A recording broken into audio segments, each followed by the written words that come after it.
Titterpigs, the RPG podcast. So am I getting paid for this?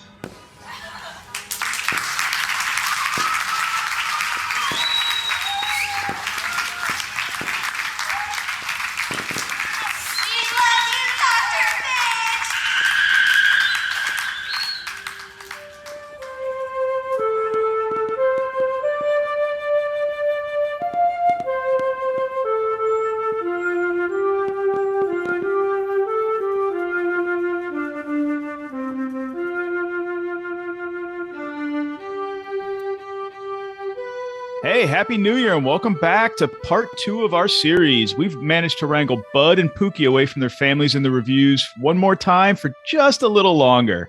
So last time in part 1, we threw around our top 3 games of 2021. This time, we're going to throw around in a round robin style the 3 games, specifically RPG releases that we're looking forward to seeing released this year at some point before the end of the year. So, hey, Scott, you got anything you want to add? Any of your great Scott jokes? Yes. Welcome back, and thank you again to both Bud and Pookie for joining us again for part 2. Other than that, just excited to hear what everyone is looking forward to in 2022, and having a nice little discussion about it. So, like we did in the first part, we're going to round robin, like I said. So, first up is Bud. What is one of the 3 games that you're looking forward to seeing this year? I think the proviso here is if it gets released this year for all that's of the games, fair. isn't it? Yeah, because we know how things have been delayed and then delayed and then delayed and then delayed, and you know, some things come out years later or never at all.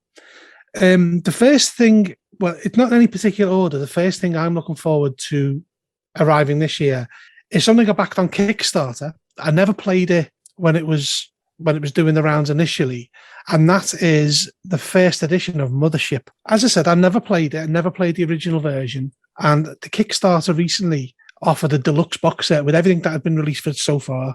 And so I thought I'd take the leap and jump in and get that.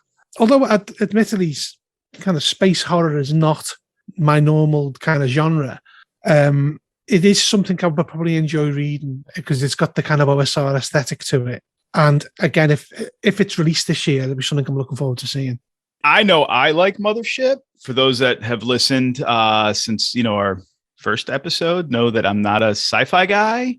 I do like horror, and you marry those two together. For me, it works really, really well. And I know you like horror, so I got a sneaky suspicion you're gonna really find it enjoyable. Let's hope so. Yeah. I also feel that, like so many Kickstarters, like you mentioned, that just, keep knitting excuses after excuse. Far West. Should we name and shame them?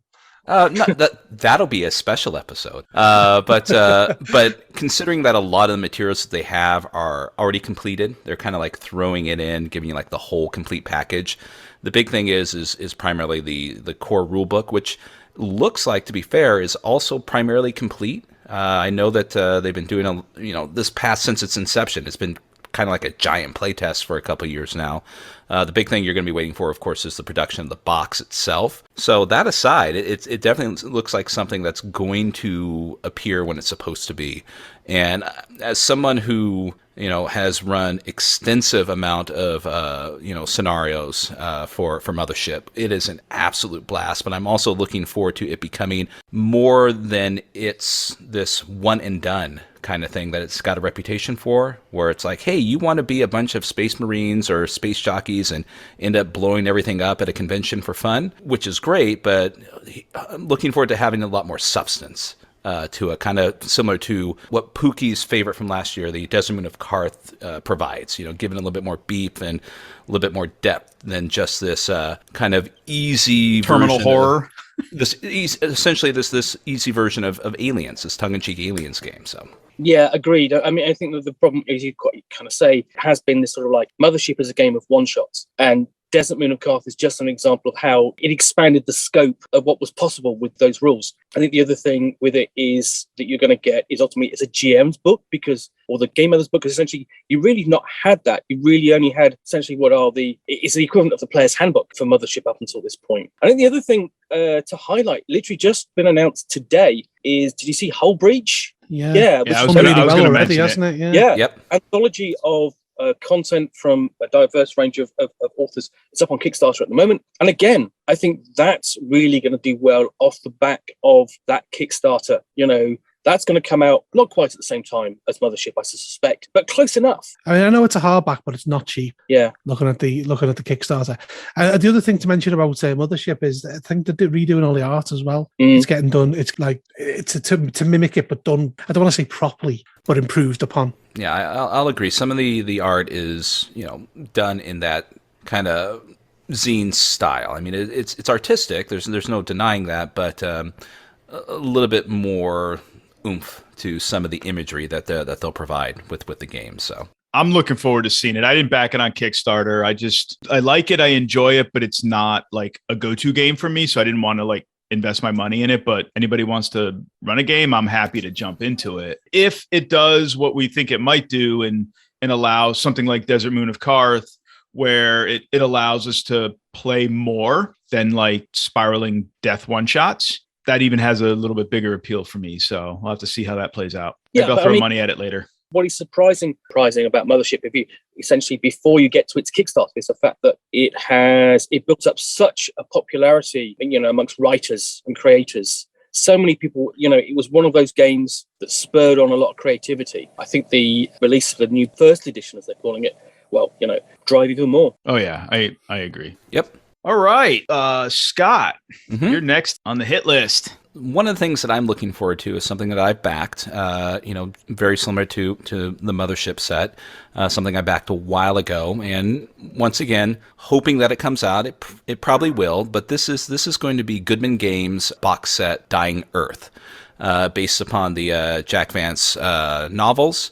Not the first take of Dying Earth, but definitely a company that I feel is going to take that, that feeling of what Dying Earth actually is. This indulgent, decadent look at a apocalyptic type Earth where science has become magic and magic has become this highly deadly, provocative, complicated thing that the real Vancian magic situation that so many people apply to Dungeons and Dragons, essentially the only thing that they pulled is like you memorize a spell, you cast it, and it's gone. Real Vancian magic as portrayed within the books and some of the other games like Pookie, who was it that did the first or one of the Dying Earth series? It was Pelgrane Press who did the first edition. Press, yeah. So Goodman Games with its gonzo aesthetic. This is the way that they kind of already have this wonderful built-in, almost a more accurate portrayal of what Vancian magic would be. That their treatment of this is going to be probably just as excellent, if not better, than their portrayal of Lankmar. Now, that's me knocking on fake wood, but with the one shot that they came out with. That was run by my friend at the game store. We had an absolute blast with this thing. I mean, it really portrayed, for those who are familiar with the Dying Earth series and Jack Vance's, world, it really portrayed it. I mean, you're immediately on a placid ocean on a boat that's sailing by giant sea worms, which is boom, you're dropped right in a familiar world for those who have read it. But just really looking forward to the care and treatment that they provided to the Lankmar series, that they're going to do the same thing with this.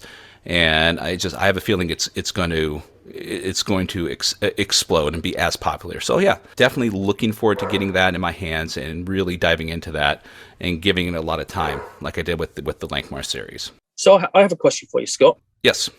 Have you got that scenario? Yes, I do. Brilliant. Will you run it for us? 100%. I would absolutely love to. It's been. You heard it here. Oh God, you're pulling my arm, Scott. Will you run DCC? And here's an American term for you. Does a bear shit in the woods? Of course they do, and of course I will. So yeah, polar bears don't. Also, Bud got you on that one. Well, they don't do that in the UK because basically we wiped out all our bears. Keith, help. Nope, you're on your own, buddy. But you dug your own grave. But lay in it. But Pookie, here's the bigger question: if I run it, will Bud play it? Oh, that's a good question. What's that? Probably not. Oh, see, I mean that's That requires him to read that book that I gave him over a year ago. So yeah. Oh, Listen, wow. it takes me 3 weeks to get through a chapter of a book without falling asleep. So that book might as well have been the Bible in Taiwanese. That's how long but it takes the you to get through beautiful it. part about that DCC core book is 85% of it's the spells. You can skip that part. No, I have to read them. Wow. From a review point of view, yes.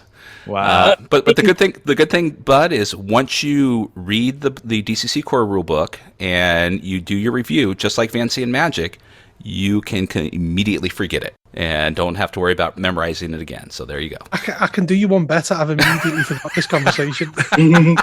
Wow. But no. So yeah, all joking aside, yes, of course, I would love to run that scenario. But more importantly, that is one that I'm definitely looking forward to and hoping, fingers crossed, that with all the other issues that the world's having, that this one definitely comes through this year. So there you are. I mean, I'm interested to see it. I mean, one of my issues with it, I think, is how it's going to capture something that DCC doesn't do, which is the adversarial element. Yeah. Because, in general, the characters in the Dying Earth are generally dislike each other. They're rivals on various levels. Whether that comes down to basically just tricking each other or actually going, or scheming, that's not necessarily something you see in DCC. Right.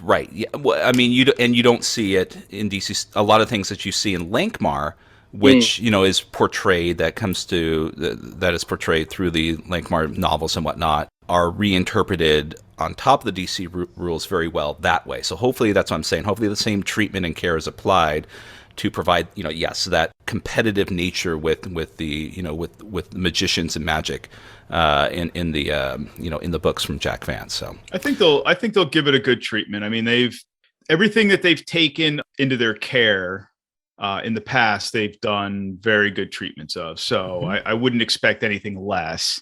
Right. We'll see. They know their sword and sorcery very well. So that they do. All right, Pookie, you are up, my friend. Okay, well, my first choice, I'm going to start somewhere again small and look at a little indie game called Carved in Stone, which is a role-playing game set in 7th century Scotland, in which the player characters are Picts, basically the tribal people who occupied Scotland at the time.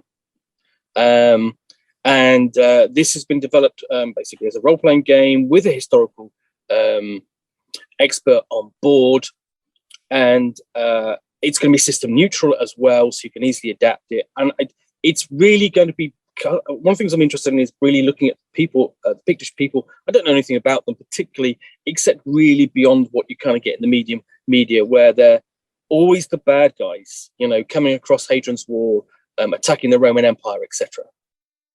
Oh man, I thought you were going to give us like a little history lesson on the Picts. Yeah, unfortunately not. Sorry. Oh, wait, hold up. What does Bud usually say in this situation? Scott, you're a tit. Fucking Google it, Keith. Well, yeah, that too. They make me out to be way more offensive than I am. I know. I just choose my moments to cut like a blade. Yes, you do. Well, I mean, you showed it to us the other day.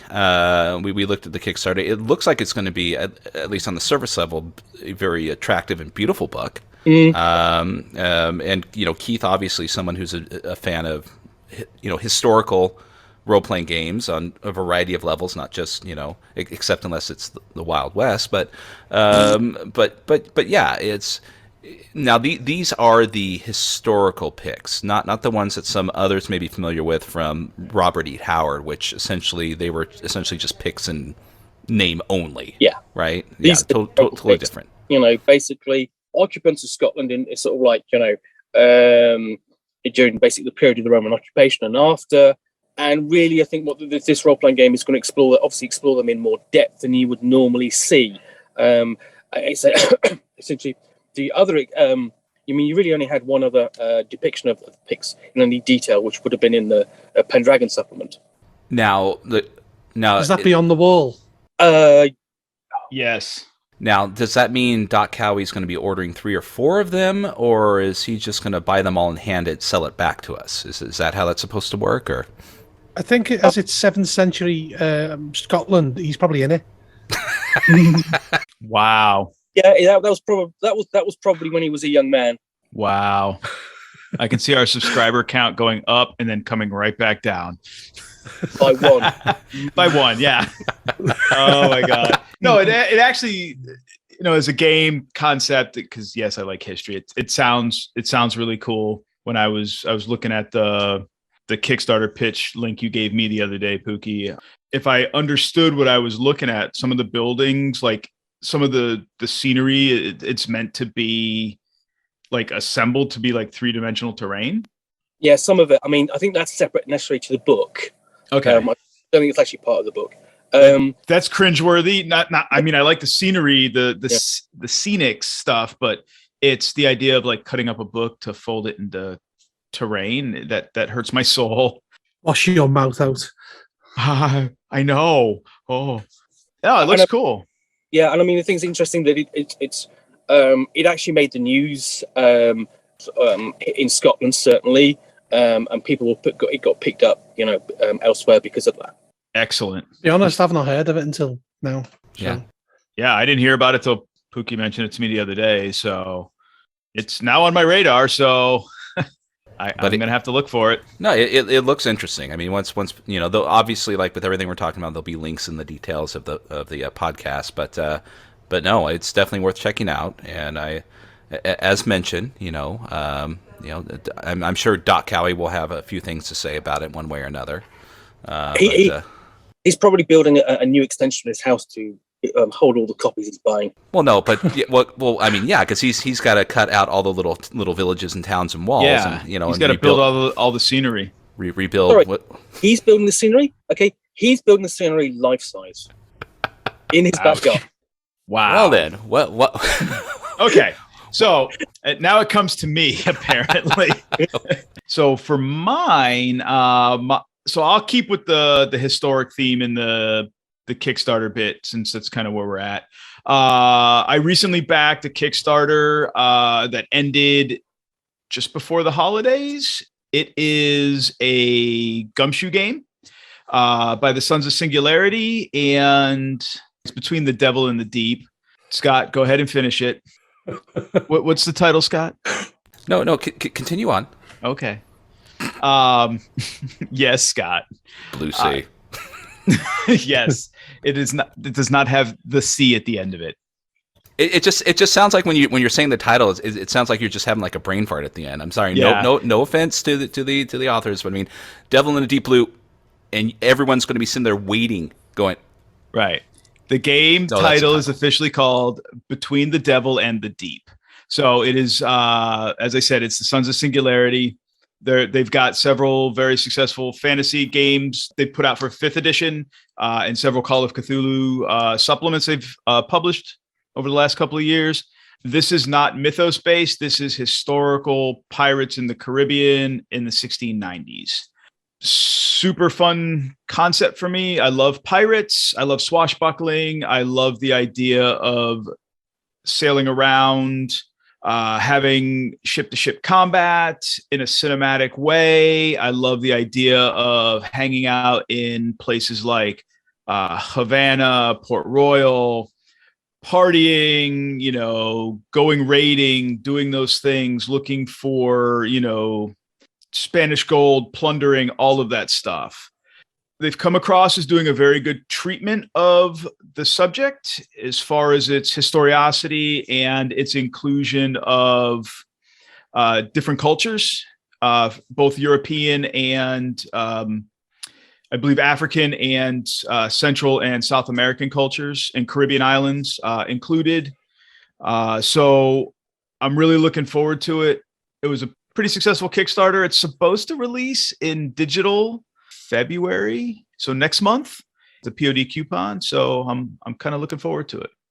So am I understanding it correctly that this is entirely reality based? There's no secondary magic. There's no deep dark secrets, mysteries. You said it's non-Cthulhu based, of course, but right, it's non-Cthulhu based. There is supposed to be some rules for like voodoo magic, which would be historically accurate for the region. Now, how that plays out in reality, like in the narrative, I don't know, because I haven't seen a draft copy or anything yet. But I do know that's going to be included. There's going to be one of the Kickstarter stretch goals was ship to ship, like some mass naval combat rules for doing, like not huge fleets, but if you have a fleet of 5 or 6 ships, because each player in a party is assumed to be one of the ships in a small little fleet of pirate ships.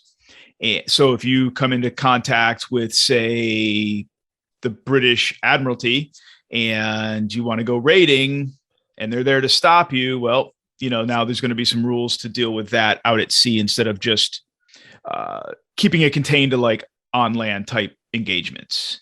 Personally, I'm interested to see how it works with the gumshoe system versus any other system. So I have high hopes. These guys have done some really good stuff in the past, so we'll see. Well, I mean, it sounds great. I mean, I myself, I enjoy, the pirating games and everything you just described. So definitely looking forward to, Between the Devil and the Deep Blue from Sons of Singular. Oh, that took a minute. Oh, that was good. That was good. But no, joking aside, it does sound like a fantastic game. So, I'm really curious about if it's going to stretch into, if it's going to be entirely reality based. I mean, even with the voodoo magic thing. But I mean, is it going to be one of those where I've seen some where it's like it's based in all historical aspects, but things of like the sea monsters and the things they've discussed in those times are actually real rather than just That's the answer I can't give you until I have the digital copy in my hands, hopefully next month, right, where I can say, hey, yes, there are sea monsters, or no, they're not sea monsters, or, that kind of thing. Cool. So, but if there are sea monsters, great. That's cool too. I would expect possibly to see that, but I wouldn't expect to see much more beyond that. Yeah. My problem is Gumshoe. I'm not the biggest fan of it, which is part of the reason I've never reviewed the Fall of Delta Green. Because of Gumshoe. However, I mean, I've not backed her on Kickstarter. It's not really one that's on my radar. But Sons of the Singularity have ran really, really good Kickstarters in the past. Their first one, which was what was it called? The Sassoon Files. Yeah, the Sassoon Files was the single best run Kickstarter I've ever backed. I don't know whether the guy who runs them is a project manager or something like that, but every step of the way we were informed what was going on. There was Excel spreadsheets with charts about what was done, what was being waited for, the percentage of what was done. It came out on time. And that was even after a printing issue in China. Yeah, the books got pulped in China. Yep. And they had to get a US printer to redo them. And they still arrived on time. And then the second one, journaled in the chain. Or Indochine, I'm not sure how you say that. Yeah. Again, it was on time for most people. Mm-hmm. Mine arrived a few weeks late, but given the global situation, that's fine. Right. But you weren't left wondering, if there was an issue there. At least if there was an issue that wasn't this kind of like fluid, well, things kind of suck right now, and we'll let you know what's happening later. There was a definite, definite reason. It wasn't like some Kickstarters I could mention, which I'm not going to. Right. Yeah. So that's another plus. I mean, regardless of the material, you do know at least if you back something from them, you're going to get a really good idea of what's happening with the progress. If there's any delays, you'll be notified right away, and more than likely, if there are, you're going to still get your investment in your hands on time. Yep. So I have no qualms on that at all. They also released a setting for 5th edition, which I meant to take a look at, which it looked like flashing blades with sorcery. Yes. And it's the vibe that I get from seeing like the cover art. Yeah, and it looked really good. And for some reason, I didn't back it. I think it just didn't have the money at the time. But that looked really interesting because I like the idea of that, like swashbuckling, in the court of. 2 books for that now. Oh, is that okay? Yeah, there's What's it called? that book. Oh my gosh, I'm a horrible supporter of this company. I am drawing an absolute blank right now. But they did a second one. It was called Rational Magic. That's the one, yeah. Yeah. And then they did another one after that.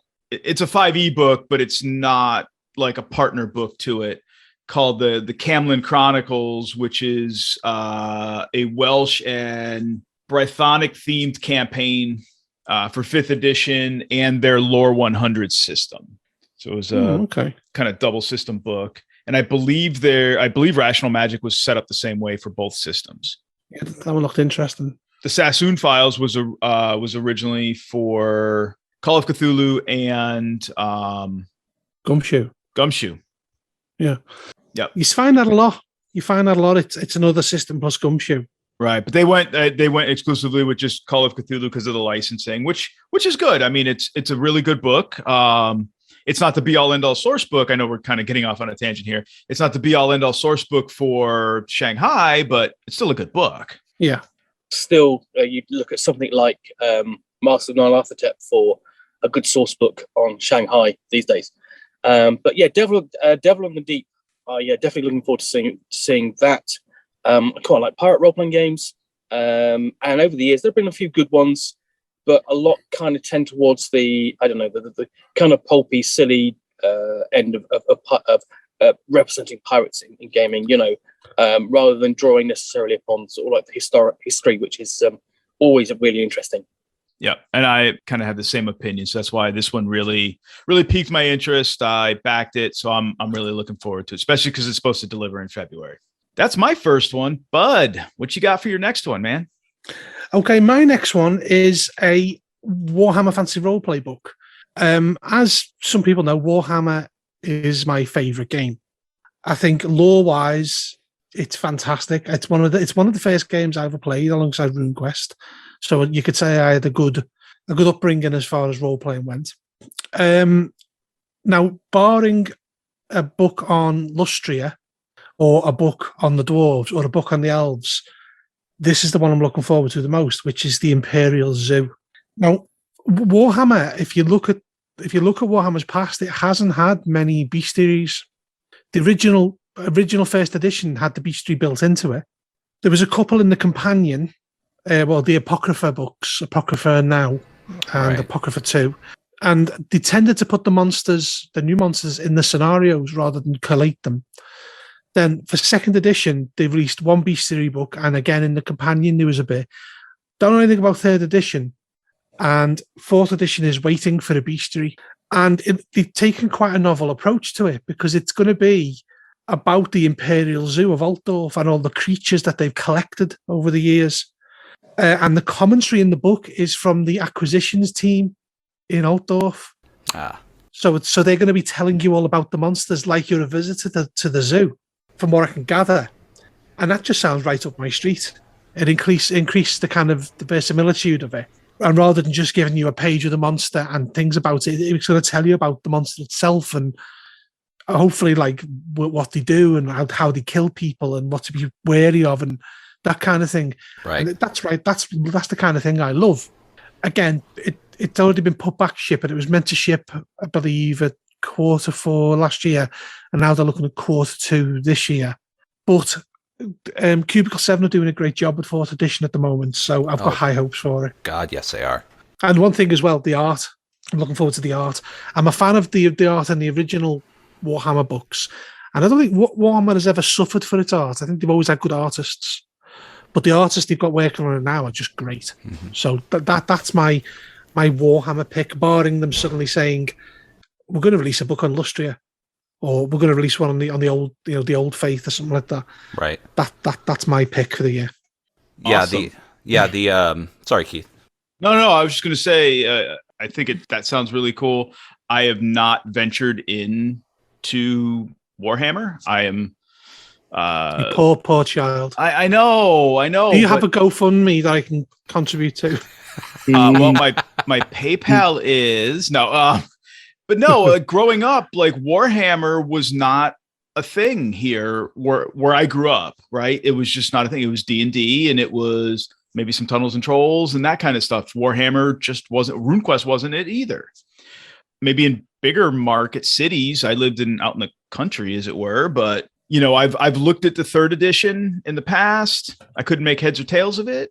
I have the core book for the 4th edition. It is gorgeous. It is stunningly beautiful. I really can't make heads or tails of the map in it because everything's so tiny inside the cover. Yeah, it's a bit compressed, isn't it? Yeah, and the end papers, man, it's beautiful, but it's hard to kind of pick out all the details. But inside, though, I mean, the art, like you said, I mean, it's not lacking in art. I mean, it's gorgeous. Its layout is nice. The art is beautiful. Overall presentation, aside from the end paper stuff, is beautiful through and through. So, and I know lots of you guys that play it and enjoy the daylights out of it. So I'm looking forward to when Scott or Bud or somebody runs a game and I get to maybe after Impossible Landscapes we'll look at the enemy with them. Yeah, that excites me.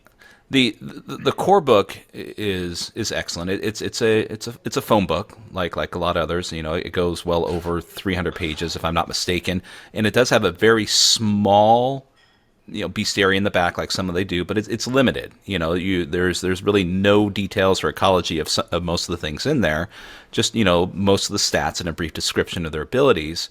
But I've not as anywhere near as in depth my knowledge of Warhammer. It was available, like RuneQuest was to a certain degree where I grew up, but like Keith, at least in Southern California, the focus was primarily D&D and maybe a couple extra games, but even Warhammer seemed even more odd and strange because it unlike RuneQuest, even though it was like RuneQuest was a bit daunting, Warhammer was also foreign because it was like its own thing. It was a very British sensibility to it, a very Euro sensibility to it. There was a lot of inside jokes going on with the writing that if you weren't within that culture in Europe at the time, you wouldn't even get.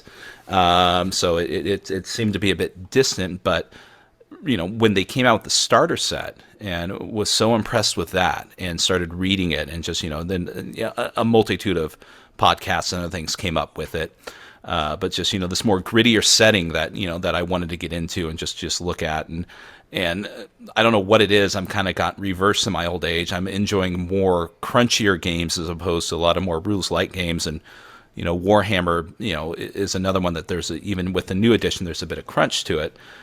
But the idea, that what you described, Bud, this kind of like the bestiary where it's like it's done from the perspective of those who are, minding the zoo and whatnot. This kind of, gazetteer, like a Volo's guide, or like how Symbaroum does theirs, of like kind of like this journal aspect of like it's not just here's a monster with stats and a bit of information. There's like lore and wrapped into it to make it like a more of like a living bestiary as opposed to just like another core rule book. So yeah, I would with you with that. I'm excited for that too. Yeah, absolutely. Sounds a great book. I've been a very big fan of Warhammer since it came out because I'm English. So it's. Aren't you provided one? Aren't you given one when you're born? When you register your birth certificate, you're given a copy of Warhammer. Yeah, that's how I thought it went. Well, the thing is, though, Warhammer was the first book I bought. Yeah. First role-playing book I bought.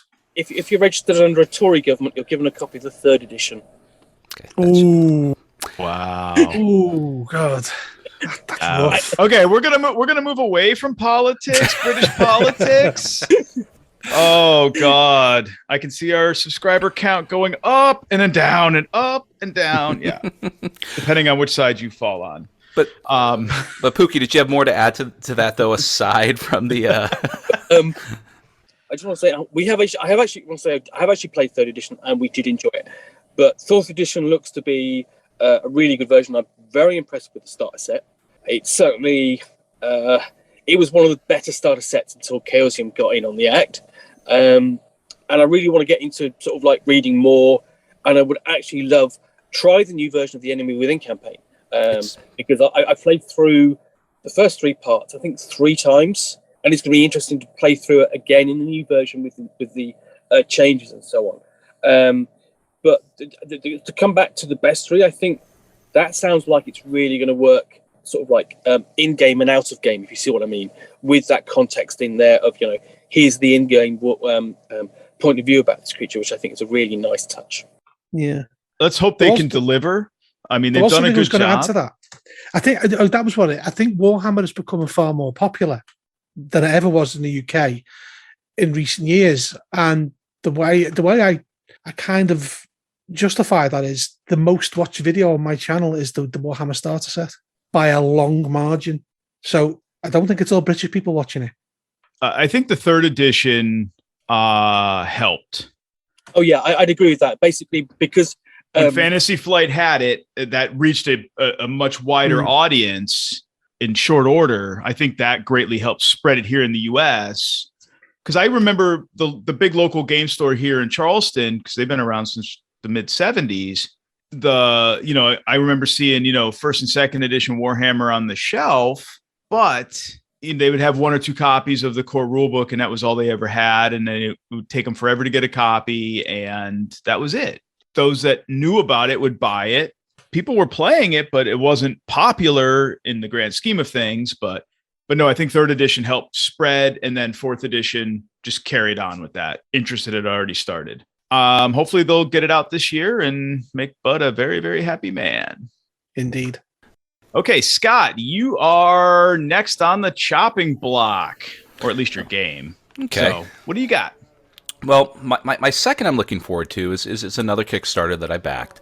And this one is, will probably be out sooner than the Dying Earth, but the name of the game is Hyperborea, 3rd edition. Essentially the 3rd edition of Swords and Sorcerers of Hyperborea, or Swordsmen and Sorcerers of Hyperborea, my mistake.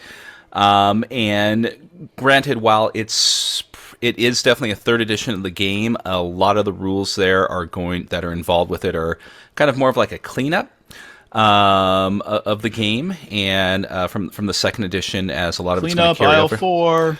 Right, but wildly excited for this because I absolutely love this game. Hyperborea, in a nutshell, for those who aren't familiar with it, is a reimagining and a cleanup of 2nd edition AD&D, but done in the essentially a reimagined world of Conan. Hyperborea. With some of the letters changed, some of the words changed and whatnot, but essentially you're existing in in the world of Howard, and where a variety of ne'er-do-wells and humans who aren't necessarily heroes. You're just surviving in this wonderfully vibrant and imagined world as you and these other people are just adventuring. You're essentially true adventurers, and going where the world takes you. But also on a personal level, I'm looking forward to this game is because I've been involved in a Hyperborea campaign for, almost going on 2 years now. Being wonderfully run by Andy.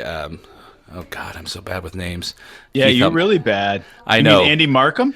Andy Markham, yes, and I feel bad. Today we're recording is Andy's birthday. Happy birthday, Andy! But no, it's been wonderfully run by Andy Markham, along with all the other swordsmen and sorcerers that have been in these 6 of us in the same campaign for 2 years. You think one of them would have dropped out by now, but no, it's been so much fun. Been running it off and on, pretty much, every other Saturday or 2, or sometimes 2 Saturdays in a row. But it's just this wonderful setting. The setting itself is fantastic. Jeffrey Talanian has really brought this world to life. The people that he has hired to help, breathe life into it. The artists of the books. Forgive me, I don't know their names, but the cartographer. The big Hyperborean map was done by Glenn Seal. But it all kind of ties together to this 3rd edition of kind of really tightening it down even more. Because as we know, as a lot of us who are familiar with AD&D 2nd edition, there's a lot of rules, and a lot of the rules are, some may be up to personal definition, others you may not entirely deem necessary, and of course there's THACO involved. That's another discussion. It doesn't have to be THACO. In fact, I need to interject. Bud, mm-hmm. I could hear your head rattling. Why put THACO in? It's not even Thaco, it's Thac Zero. Yeah, I know. Why put it in? We hated it back in the day. Why bring it back? Why? So, Sorry. so did you back the leather-bound edition, Bud, or did you just do the softback cover? So, You know, you can go off someone, Scott. I know, but no, it's. I know this is it's a personal taste. Not everyone likes it, but there, you know, and it's. But Thaco aside, it's still this wonderful game that, and I may be looking at it more for personal reasons, just because of the people that I'm playing with, the world that Andy has been providing to us for over 2 years now, has just haven't lost its spark at all. And now that with this new edition coming out, and you know, some of the rules that, and we haven't been playing with the rules as written as you know, throughout the couple of years, and we've modified it ourselves, made a couple personal house rules for a couple things that may be reflective in the new edition to make it even more easier. But no, it's just if for the fans of Sword and Sorcery, especially for those fans of you know, of Robert Howard and his world, you know, there's plenty of people out there who do it. You know, there's Barbarians of Lemuria, which is another fantastic game. But this one, I think, is one of the one that kind of, without it being a licensed product, really captures the world of Howard and what it's like to adventure and explore through that, and you know, never knowing if, you know, this is your last breath. I'm on my fourth character. And so... Scott, you're gushing again. I know, I'm gushing. But no, so there you are. Take it or leave it. But, you know, what I'm looking forward to is another one I'm looking forward to is the 3rd edition, now known as Hyperborea, getting rid of the swordsman and sorcery aspect of it, just to make it... I remember first edition.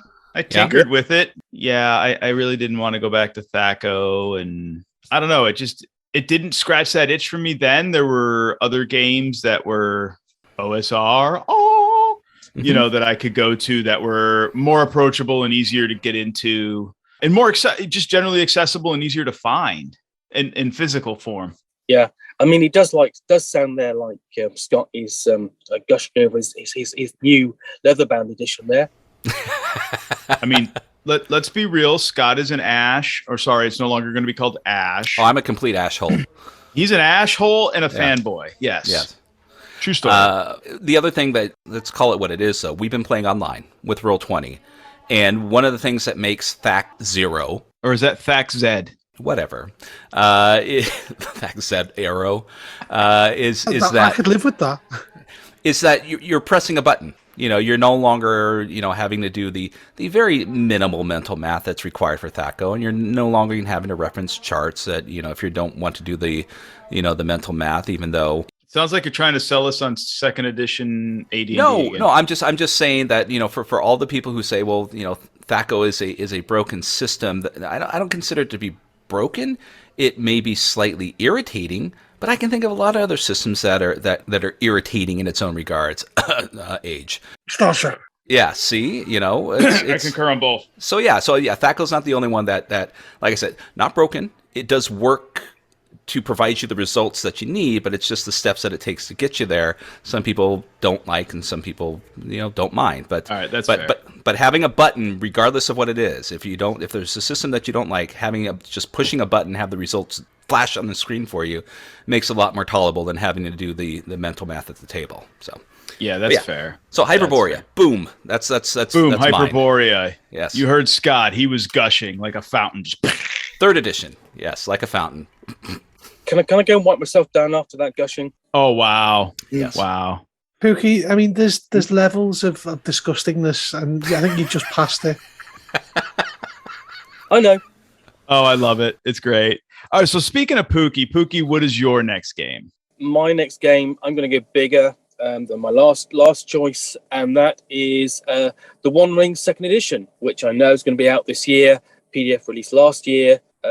Physical books on their way, and this is the new version from Free League. I'm looking forward to seeing what they do with it, because I was such a big fan of the 1st edition, which really, for me, caught the feeling and flavour of Middle-earth. The one thing it didn't do was tie it to really the events of either The Hobbit or the Lord of the Rings, but set it in a period in between. Okay. And essentially, one of the things they're doing, I think they're going to be moving the timeline on a bit closer towards the events of basically the Lord of the Rings, but still essentially giving an opportunity for the player characters to be heroes and travelers across Middle Earth, sort of like in events that are sort of prefigure the trilogy. Okay. That's cool. Scott, you look like you're chomping at the bit to say something. No. I mean, what kind of just, for sake of ease, that is my third favorite, since we're kind of going in threes here. So, I will kind of add a little bit to that, to what Pookie said. I've never played the first edition of the One Ring, but that aside, giant Tolkien fan, absolute fan of the movies, the lore, and other games that have been provided. But the One Ring always sounded like something that would be a fantastic game to play. Unfortunately, coming to it too late when they dropped off the map for a while and made it cost prohibitive. So the second edition coming out not only allows me to, enjoy, the One Ring, but also I agree with Pookie, the steps that they're taking to kind of create a world for you to exist without having to worry so much about changing the established lore of the world. The lone lands of Eriador, you could go there and do what you need to be part of the story, but you're not accidentally shooting Gollum in the middle of the ahead with an arrow, and thus having to reconfigure the whole setting. But still, you're and I know that's a big issue with a lot of people who play in established settings like this. Like, how do you make a difference in a world where the big heroes of the setting, you're not playing them, and so are you actually making a difference? So I'm looking forward to them hopefully, doing that well. It looks beautiful. I don't have the physical copies yet. I've looked through the starter set PDFs. Artwork is absolutely fantastic. The black and white artwork is great. The color aspects of the artwork, which is done by the artist from Symbaroum, evocative of its own self. This is just this look and the style. Middle Earth in the throes of the war of the One Ring just really looks fantastic, and the fact that they're kind of throwing a whole ton of material your way. With the starter set, with the core rule book, with the maps, and a lot of care, a lot of attention is being provided to this. So, I will skip over everyone else and just kind of give, this is my the third one I'm looking forward to along with Pookie. So hand in hand we'll skip down the lane and enjoy the One Ring. So wow. Happy, so happy together. Keith, cue that music. Wait, no, we can't afford it. Because we use Anchor, we can if the music's on Spotify. Just saying. Oh, okay. Well, there we go. Well, one of the things is about that you say about sort of like getting involved in the story. Certainly with the first edition, they really kind of worked it so that you were sort of like getting involved in events that kind of prefigured the trilogy. Like the reappearance of the Dark Power, of Sauron, Dark Minions. Leading up to the campaign, The Darkening of Mirkwood, which I think is a really fantastically dark, horrible campaign. It's right. Almost a Call of Cthulhu campaign, but in Middle Earth. I've got a question. Mm-hmm. Is Tom Bombadil in it? No. Oh, okay. I might look at it then. He has his own setting, secondary setting slap book, though. Yeah. Is he in the Tingleverse book? He is now.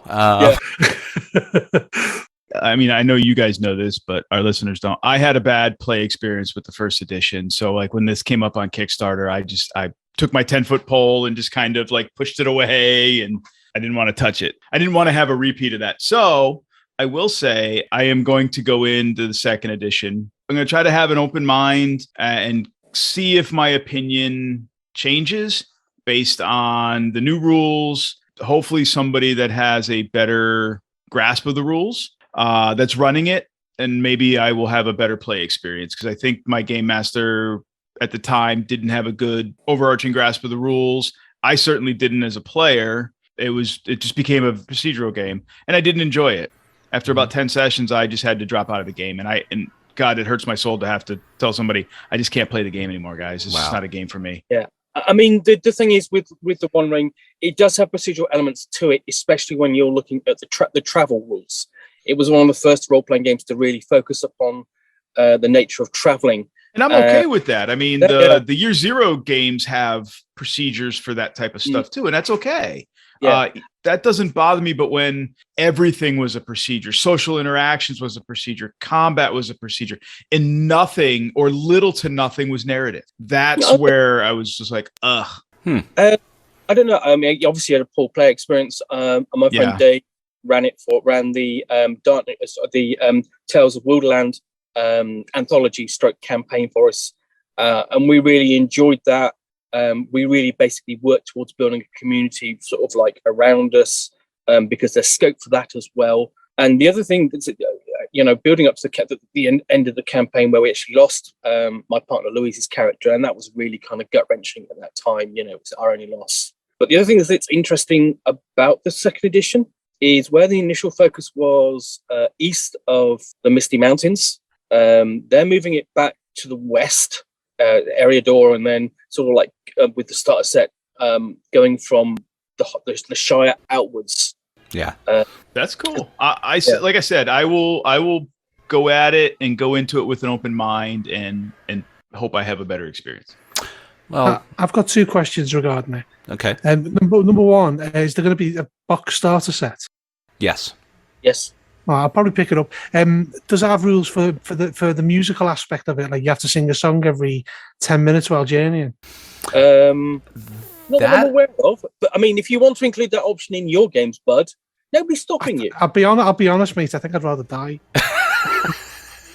I heard that was in one of the Kickstarter exclusives, so only the Kickstarter backers get to do that. I'm glad I didn't back it then. Me too. Well, listeners, just so you know, after the discussion here, it seems like there's going to be openings in several campaigns I'm running this year. Wow, there's some love there. Oh no, not for lack of me not wanting, but I just Bud, you going to play in the One Ring? No, but there's going to be singing and Tom Bombadil. Oh, but just kill me now if that's the case. I do hope, I'm pleasant wishes and hopefully that at least Keith's experience is better, since I never experienced the first one. Yeah, and if you need me to, Keith, I got my stuffed golem over there. I can bring him over and you can show me on the stuffed golem where Sauron hurt you. Oh, okay. And we'll move on. There's no way to talk about your son. Feel like I got to go to extra therapy now. All right. So my second game, we'll keep bringing it around. My second game is Root, the tabletop role-playing game. This is, I'm just going to say this has been the bane of my existence for the last 2 years now. It should have delivered almost a year and a half ago. It is in print, currently en route to the distribution warehouse in Atlanta. I just checked the tracking. It is in the port of Charleston. So after we record this, I'm headed to the port of Charleston to go pirating, plundering that fucking ship. I want my Root. Sorry. So what you're saying is it's en route. Root is en route. Root is en route to Atlanta. Pookie, you're only allowed one. Don't make me ban you from this podcast. I think en route is a different thing than en route. Yeah. Also, I don't believe you. I don't think it's coming because it's this late. So, but anyways, for those that don't know, Root, the tabletop role-playing game, is based off of Root, a game of woodland might and right. It's originally an asymmetrical war game or with woodland creatures. Different factions of the woodland and some aquatic and some underground as the expansions evolved. Fight for territory. They all have particular conditions in the board game in which they win or lose. Magpie Games got the rights to take that and bring it into a role-playing environment, and they brought it in with a modified Powered by the Apocalypse engine, and I threw money at it because I love the board game. It is one of my all-time favorite board games, and, well, I'm a sucker for it. So I bought into Root. I went all in on it, and it was supposed to deliver September of 2020, and here we are, January of 2022, and it has not made it to distribution yet. Well, to be fair, Keith, I heard that Magpie Games might be a little short of funding. So be patient, and if it doesn't arrive, it'll be there someday. They're the ones who got the Avatar one. Yes. Yes. Yeah, there's no shortage of funding. There might be shortage of staff. True. I'm not going to beleaguer that point because I don't know fact from fiction. I can speculate till the cows come home, and that's for a whole nother show. Right. But yes, Pookie. I was going to say, but in the meantime, since you've not had it, what we have had is not one, but 2 quick starts for it. Yes, actually 3 quick starts. 3. There's been the quick start from the Kickstarter itself, Oh, right. which is available on DriveThruRPG. Then the last 2 years through the free RPG Day program, there have been 2 different quick starts, which pretty robust quick starts, quite frankly, which include unique scenarios that are not part of the Kickstarter, and they are not part of the quick start that exists on DriveThruRPG. So they are unique to the free RPG Day program. Obviously, they've been putting out stuff. It's not that they haven't been producing stuff. It's just I think they overcommitted on the Kickstarter, and it took them longer to do what they said they were going to do and didn't want to eat a lot of crow or bird or avian or cat, demarquee. But anyways, like I said, I love the board game. I'm really looking forward to seeing it translated into a role-playing game. I've kind of purposely avoided the quick starts. I have them from the free RPG Day, and I have the PDF obviously through the Kickstarter, but I've purposely avoided them because I want the physical books. I want to have that experience of reading them, putting my sticky tags in there so I know where my reference marks are and things like that. I have played a one-shot of it run by a friend of all of ours, Lloyd, at one of the online game conventions this past year, a couple of months ago. It was a lot of fun. Well, I really enjoyed it.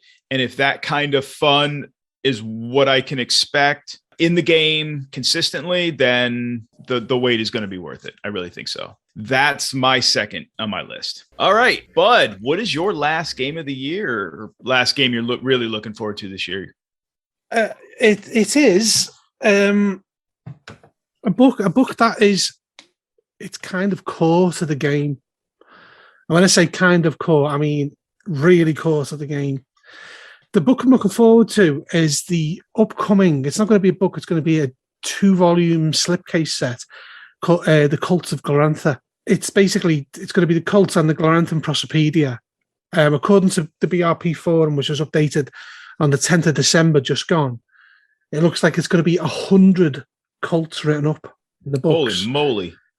Yeah, that is a lot. Runequest as a setting kind of lives and dies on the relationship of the gods and the races that live there. And to be fair, the Runequest book does provide you with enough to get by. But when I think about things like Cults of Prax, Cults of Terror, Gods of Glorantha, and how good they were, I can only imagine this is going to be as good. And I've seen some of the art from it.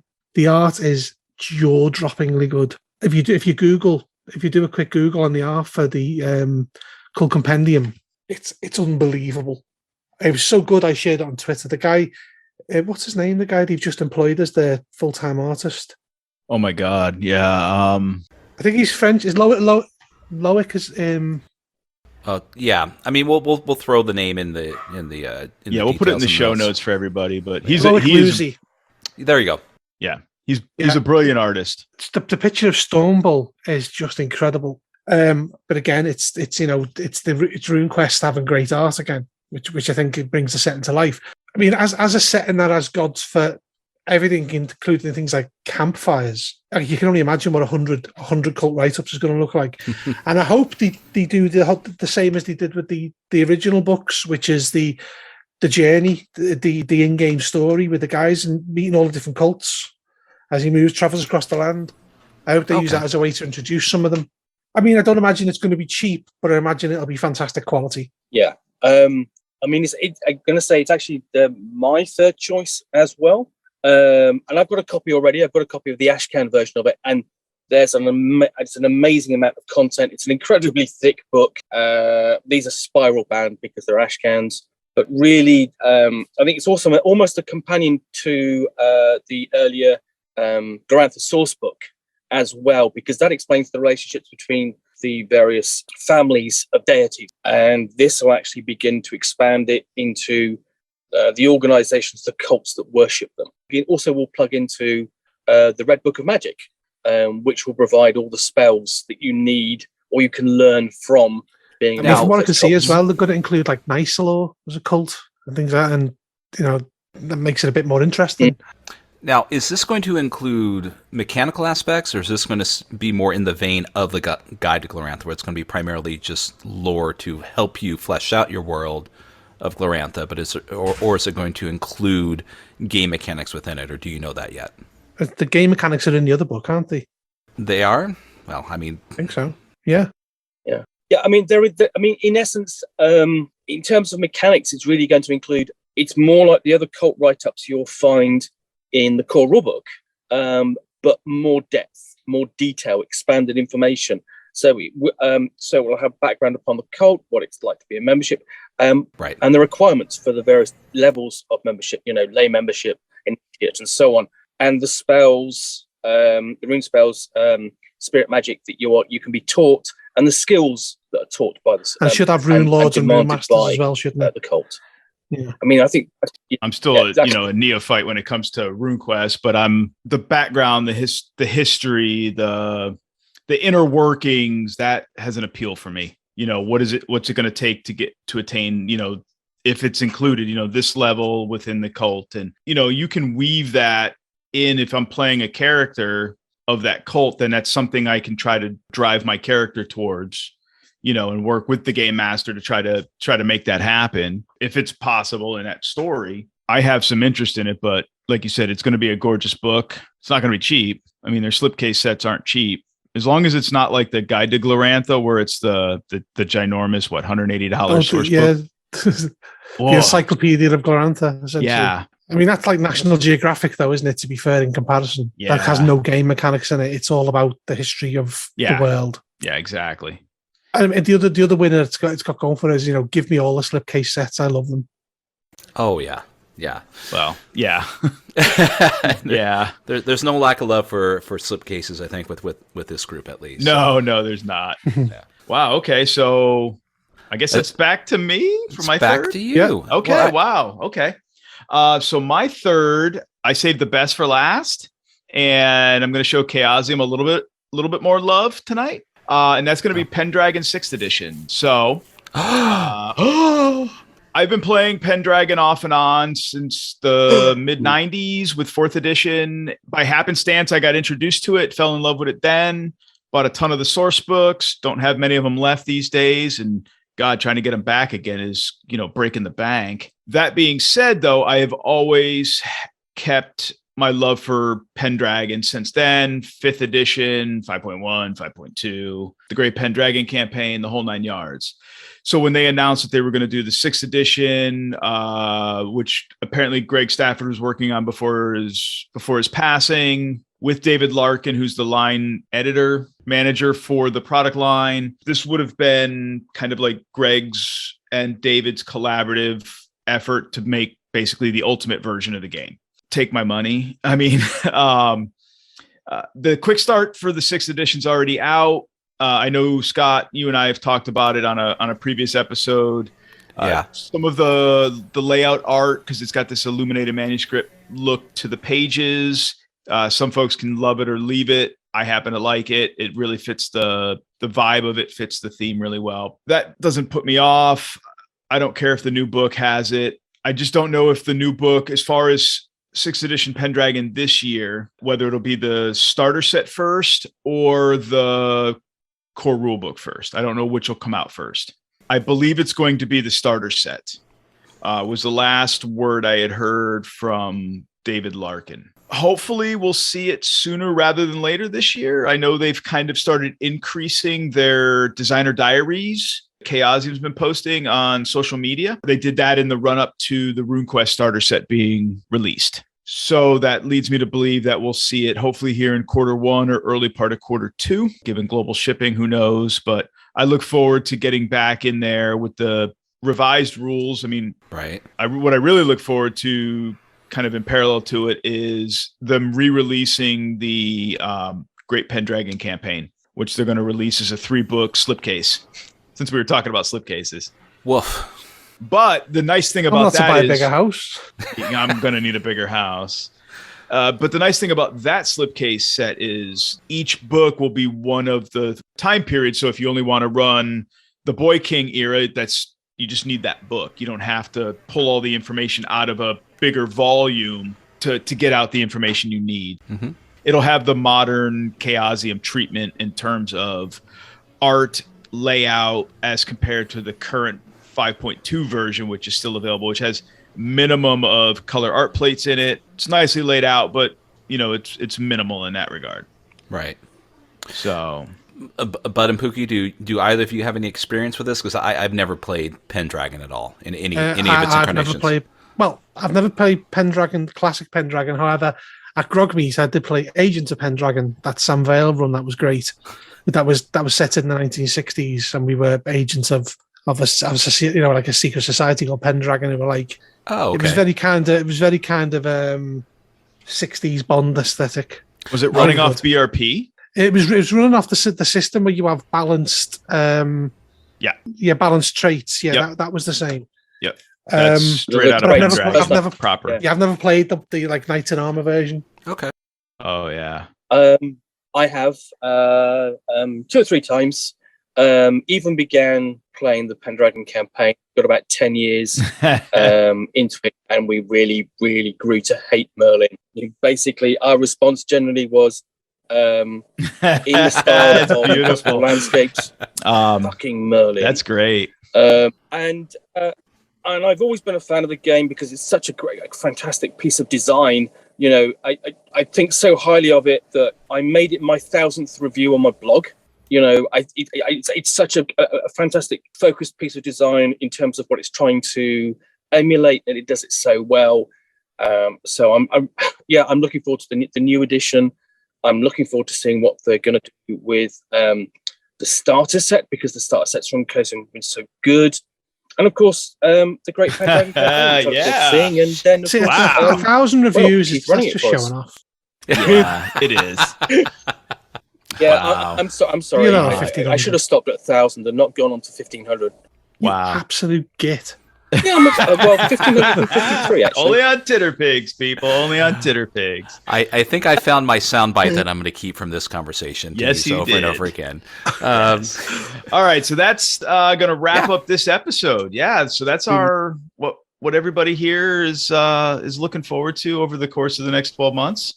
I'm excited. I'm looking forward to these things. Hopefully they all come to fruition this year. Hopefully we do, in one way or another, we get to enjoy it, whether, be together, at least in conversation if we're playing it with others. Bud and Pookie, do you have anything you'd like to add regarding, the games you spoke of before we wrap it up? Not the games you spoke. I mean, there are other things I'm looking forward to, but I think I'm probably less likely to see them, like the new Delta Green Kickstarter. I mean, how many 18 bucks or something like that. 874. Yeah, I'm looking forward to see what comes up next from Delta Green, because they've got a lot of stuff outstanding, but they have been providing it. It's just they're taking the time and doing a good job of it, which I can appreciate. There's loads of things I'm looking forward to. Yeah. It's just a matter of when they get released at this point. Right. Yeah, absolutely. You just wait for them to come out. They'll be out eventually. I mean, the other thing I'm looking forward to, I didn't mention, is the new version of Dark Tower, again from Goodman Games. The update and adaptation of the classic Judges Guild scenario by Janelle. Yeah, I'll give a little shout out to another one I'm looking forward to is a good adventure. The campaign book, or the adventure book for Brancalonia. This wonderful little spaghetti fantasy. It is 5e, but the rules are set and make it so well. It's just this wonderful little Italian spaghetti fantasy reimagining of medieval Italy. It's been such a wonderful joy to read, and the Empire Wax Back is supposedly coming out this year, so I'm definitely looking forward to that coming too. What is that? What's Brancalonia? No, Empire Wax what? The Empire Wax Back. That's the name of the next book coming out. Oh, Google it. I would have thought you were looking forward to the next Tingleverse book, but Well, see, in order to look for something means that you already don't have them all, which I do. So that means there's nothing else to look forward to. Okay, fair enough. The collection is complete. Nice. I'll throw one out there. Keith, here's another thing to edit, please. Your Tingleverse collection is complete. We'll come up with something. We're going to give you yeah. for I've got a copy of Christmas two. now. Too late. We're gonna go to a board game or card game. We're gonna get them Busamimo. There we go. Listeners, what awful RPG should they get me for Christmas next year? Yeah, make sure you go to anchor.fm/Titterpigs and hit that record a message button and leave a message for Scott. He'd love to hear it. Right. And then We'll leave 20 messages for two now.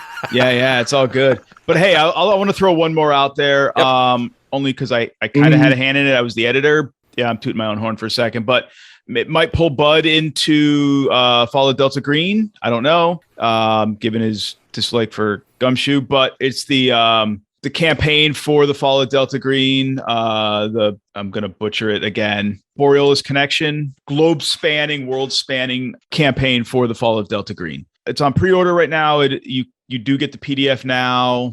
I want the physical book because if it's Can anything, you I'm convert gonna. it to normal Delta Green? hey, a purchase is a purchase, Keith.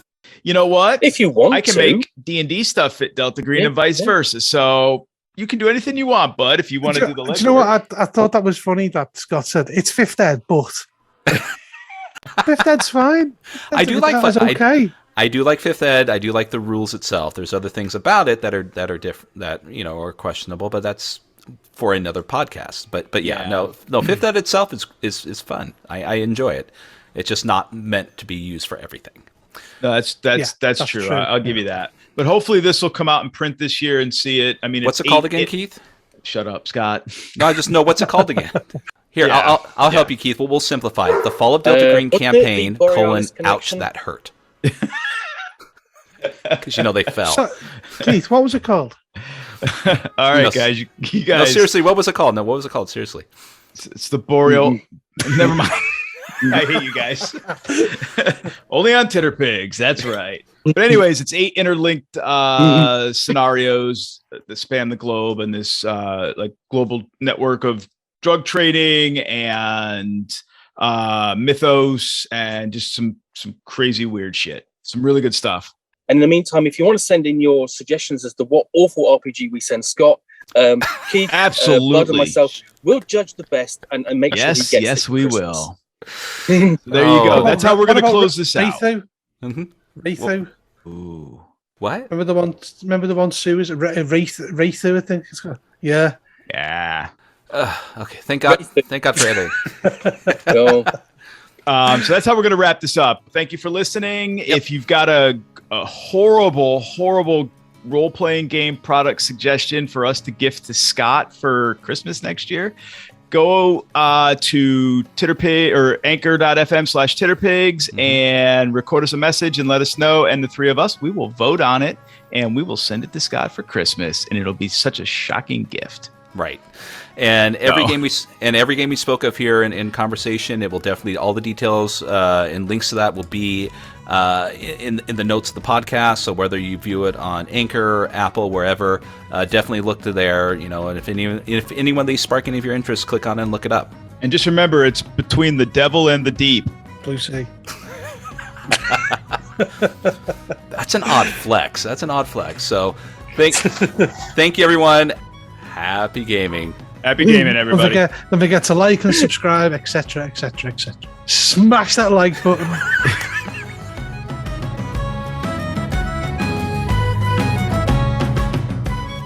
Hello, everyone. Scott here, and a very happy new year to one and all. On behalf of Keith and myself, I just want to take a quick moment and thank every single one of you for giving Titterpigs a listen, and know we are looking forward to bringing you more content for 2022.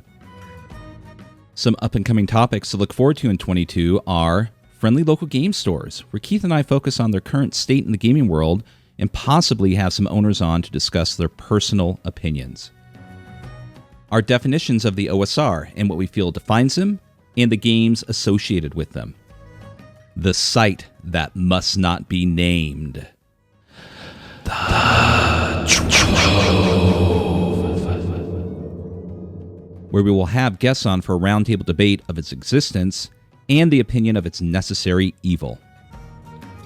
Keith and I also look forward towards our deep dives into certain games from our past and see if they hold up. First up on the list, Chaosium's Nephilim, where we find out which one of us may have been the bigger edgelord in the 90s. And finally, guests. Guests, and more guests. Authors, creators, artists, and just everyday gamers and friends to join in on certain topics or discuss whatever floats their boats. Coming soon, Guy Milner from burnafterreading.com to discuss the art and skill of running one-shots, and Jason Sheets from Sons of Singularity to talk about, well, whatever he wants. So be sure and subscribe, give us a follow on Twitter at Titterpigs, and join us as we bring Titterpigs into 2022. If there is a topic that you'd like for us to discuss, or would like to be on Titterpigs, drop us a line on anchor.com, or send us an email at titterpigspod@gmail.com. Thank you once again, everyone, and have yourself a wonderful year of gaming in 2022.